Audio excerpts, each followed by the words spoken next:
Hi, you're listening to the ASC Podcast. ASC is a private therapy service specialising in working with young people and their families. The Ask It Podcast encourages talking about talking, facilitates your own inner wisdom, and rather than providing answers, considers good questions. Today's Ask It question is, what's the truth about reality? Obviously, that's a huge question that could be approached from many different angles. So today I've chosen to consider reality from the point of view of our perception. As a lifelong seeker of insight, particularly in the world of consciousness studies, my journey has been in pursuit of truth. The paradox of this is that the more you learn, the more you realise there is no absolute truth.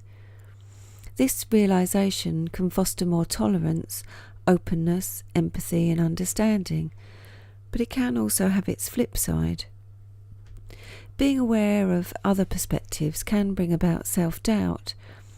It can be hard to find a place of surety, and holding confidence of a personal position can be difficult.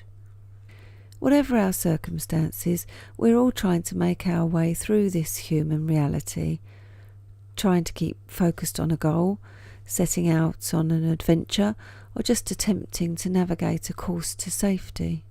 On our journeys, we experience and respond to our environment, other people, and potential obstacles. We generally move away from anxiety or pain-provoking situations towards pleasure and safety, using judgments and making choices which are informed by our perceptions.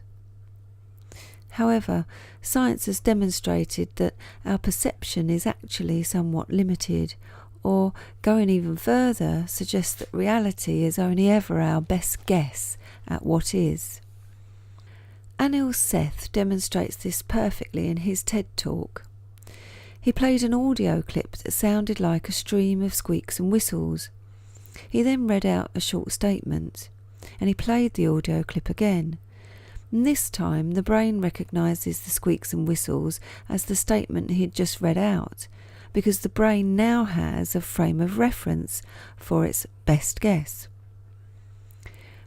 Blanton, author of Radical Honesty, points out that at any given moment we have our internal experience, what we perceive to be happening on the inside, which is our physiological sensations and our feelings and emotions, and an experience of what we perceive to be happening externally in the environment or with others. And thirdly, we have our thoughts and judgments about these perceptions. These thoughts and judgments will be based on pre-existing frames of reference, such as historical events or learned behaviours, implicit meaning taken from significant others and our culture, and of course our beliefs, what we believe to be true about ourselves, others and the world.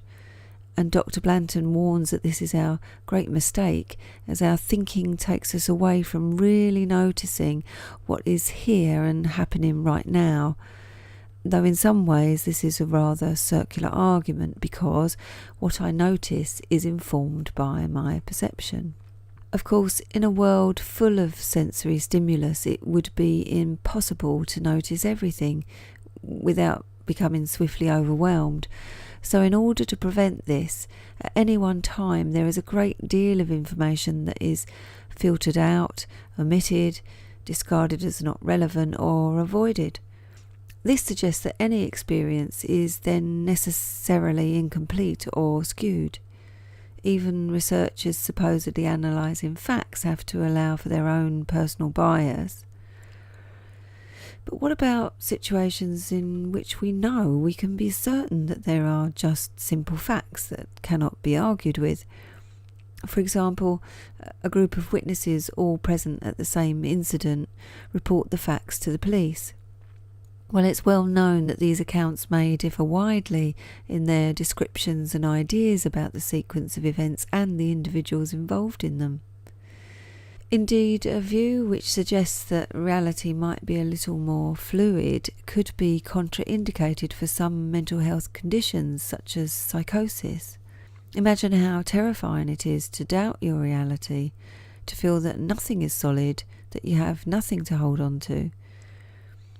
Many people within mental health, both professionals and service users, take comfort and reassurance in diagnosis because naming something gives us dominion over it. Seeing the world in black and white terms is much simpler and more straightforward. If it's not right, then it's wrong. Therefore, there must be a solution to the problem and a way to fix things. And this perspective promises more clarity and more certainty in a world that operates and is defined in this way. Yet, these mechanistic and reductive ideas about reality are being challenged. The long-established idea that there is an objective, observable world of agreed consensus, which is outside of the internal subjective world unique to the individual, and that within this objective world the truth is definitely to be found, is now being called into question. The new thinking in consciousness research doesn't take such a black and white view. And some revolutionary futurists such as Peter Russell are now seeing consciousness as primary and argue therefore that there can be no objective reality outside of consciousness. Well, even if you don't subscribe to such a radical view, there is some truth in the idea that to a large extent reality is created by our own beliefs, expectations and perceptions, which we respond to in turn and in so doing generate even more of in a perpetual feedback loop. Simone Schnoll demonstrated how physiological states can affect our perception. She monitored the responses of people when determining the height of a slope. One group was given a glucose drink beforehand, and then supposedly feeling more energetic and therefore that more physical resources were open to them, their perception was that the slope was not so steep, unlike the other group who'd not had the energy boost, who saw the slope as steeper. What does this say then about our closely held personal truths?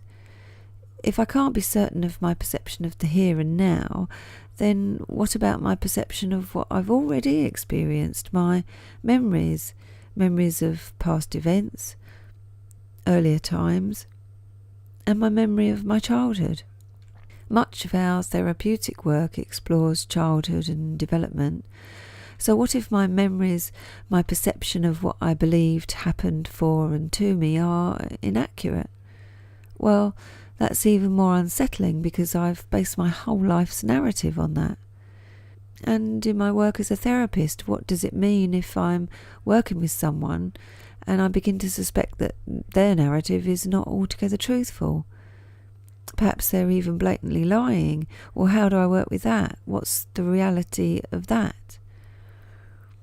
Well, in a way, I don't concern myself about what might be the truth in the therapy room.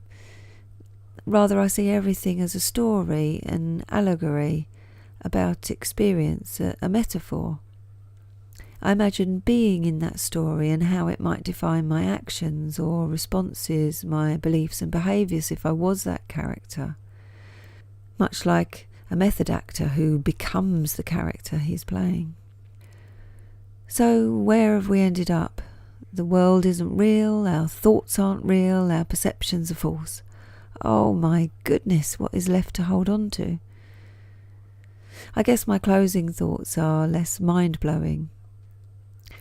We cannot control the trillions of thoughts that stream through our minds from moment to moment, but we can choose what to pay attention to, and if my perception, what I notice, directly defines my reality in some ways, well, then it seems a good idea to put my focus on productive and useful thoughts, to stay open to my experience, and to not condemn or judge my feeling responses, rather than tormenting myself by searching for that ever-elusive ultimate truth.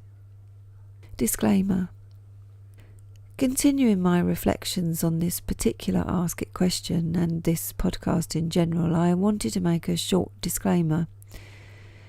This discussion questions the concreteness of our perception when relating to one another and the world, and is suggesting a move away from black and white thinking and ideas of right and wrong that often promote blaming or disempowerment. The podcast aimed to show how thinking can limit us and close down our opportunities in life. However, I want to make it clear that not for one moment am I saying that our personal truths and experiences are not valid and don't exist, because that would be ridiculous, very dismissive, and indeed very harmful to certain individuals.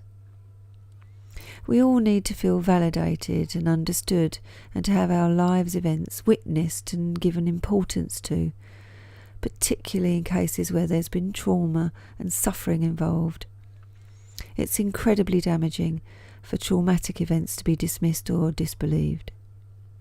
This podcast considers the subtleties and nuances of everyday life and seeks to explore the world from different angles.